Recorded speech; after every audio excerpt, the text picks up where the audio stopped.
Napoleon Hill was a journalist and writer. He was called in to visit Andrew Carnegie, one of the richest people in history. Andrew said to him, "I will open the doors to the 500 richest people in America so you can interview them, take all of their information, and put it into a series of books to help other young people be successful much faster. But I'm not going to pay you a penny. What will you do?"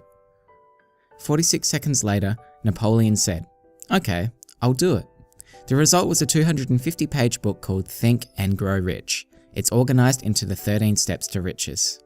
Step 1. Desire. Not hope, not a wish, a strong, burning desire. This is perhaps the most important step, which is why Napoleon has put it at the beginning of the book. The 6 steps to transform desire into financial gain are 1. Fix in your mind the exact amount of money you desire. 2. Determine when you intend to start giving for the money you desire. 3. Establish an exact date when you intend to possess the money you desire. 4. Create a plan for carrying out your desire, then put it into action.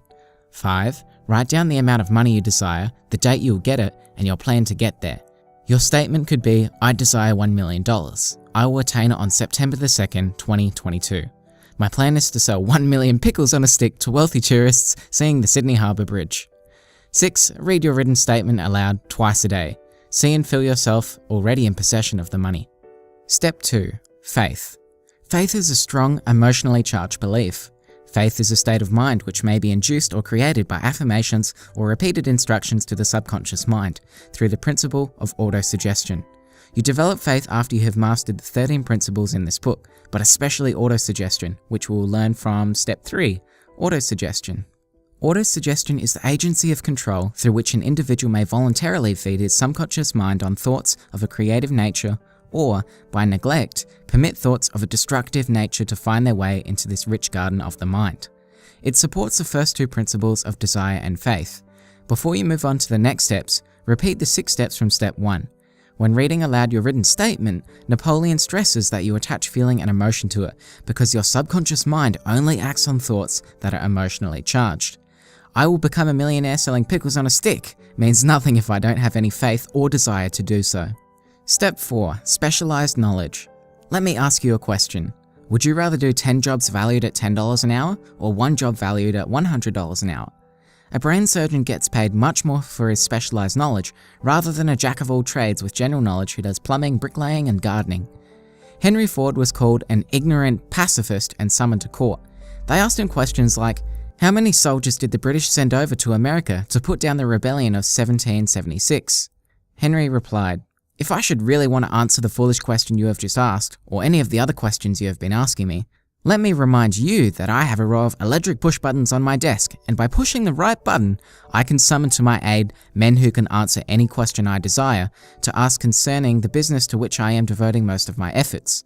Now will you kindly tell me why I should clutter up my mind with general knowledge for the purpose of being able to answer questions when I have men around me who can supply any knowledge I require?" That's the power of a network. Successful people leverage the specialized knowledge of other people. Andrew Carnegie admitted he didn't know much about the technical side of his steel business, but he didn't need to because he had staff with that kind of knowledge. Step 5. Imagination. It has been said that man can create anything which he can imagine. Imagination is necessary to turn desire into real-world results. A real practical example I've seen of using imagination to gain riches was when I was heavily involved in the ebook publishing community.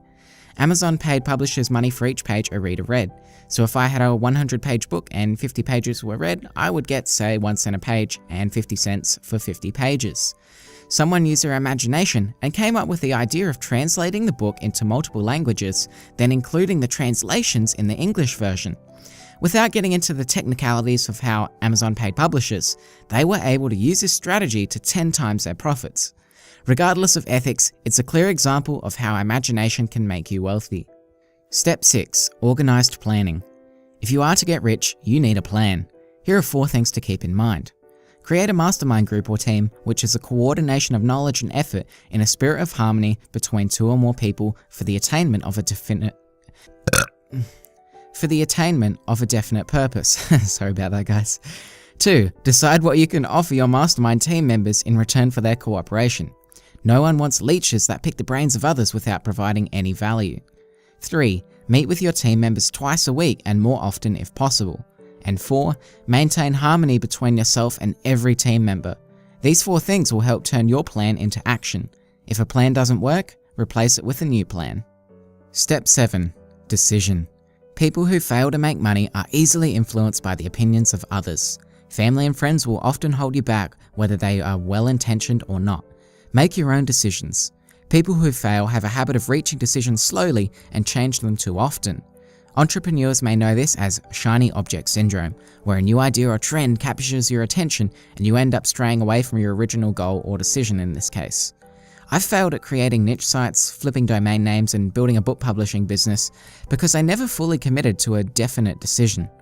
Napoleon analyzed hundreds of millionaires and found that every single one of them had the habit of reaching decisions quickly and changed decisions slowly, if and when they were changed.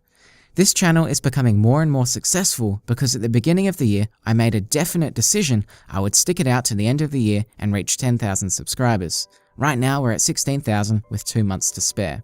Step 8. Persistence. There's not much more to say here. Rich people persist. The more intense your desire, the more you're likely to persist. A mastermind group will also help you.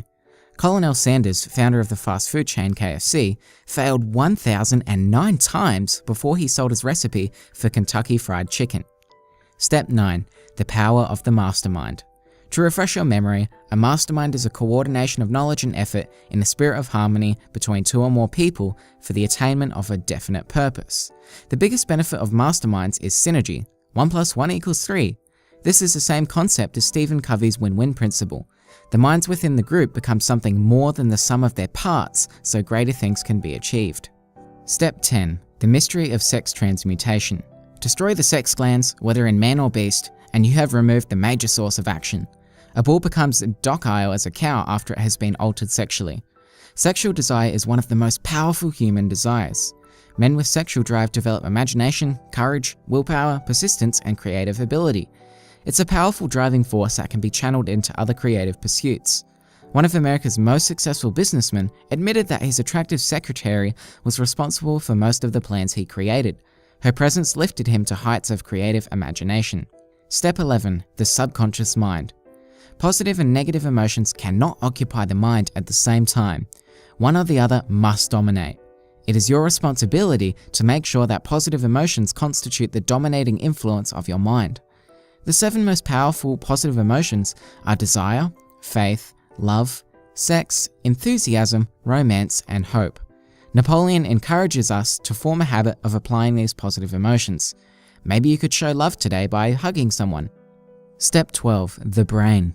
I don't know what Napoleon was smoking when he wrote this chapter. If there's a point in the book where a reader will stop reading, this is it. But anyway, my understanding is that there's this collective mind that we can all tap into by irradiating the correct frequency from our brains, or something like that. His explanations seem to be in line with ones of psychedelic experiences.